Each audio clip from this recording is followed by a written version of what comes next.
Surprise এটা দিম বুলি ইয়াক দোকানৰ পৰা উঠাই লৈ গুচি আহিলোঁ। একো কোৱা নাই। মিষ্টাৰ জ্ঞান মানে তাক দোকানৰ পৰা উঠাই লৈ গুচি আহিলোঁ। সি দোকানৰ কামত লাগি আছিলে।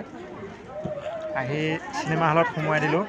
চিনেমা হল সোমোৱাই দিয়া নাই মানে বস্তুটো কেনেকুৱা হয় সি আচৰিত হৈ গ'ল। মৰিগাঁওখন মই যাতে চিনি নাপাওঁ মানে এনেকুৱা গলিয়ে ঘূৰাই লৈ আনিছোঁ।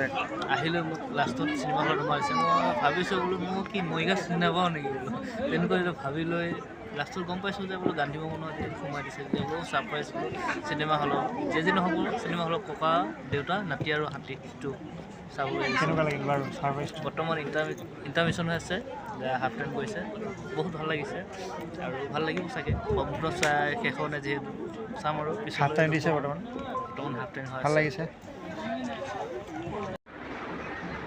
ফাইনেলি গাইজ এতিয়া আমি চিনেমা চাই ঘৰ পালোহি। ককা দেউতা নাতি আৰু হাতী টুখন বহুত ভাল লাগিল চাই। যিসকলে এতিয়াও চাম বুলি ভাবি আছে সকলোৱে চাওক। বেষ্ট অসমীয়া মুভি হিচাপে আমি আমাৰ অসমীয়া চিনেমাক আৰু আগুৱাই লৈ যাতে যাব পাৰোঁ সকলোৱে সহায় সহযোগিতা কৰক। ধন্যবাদ।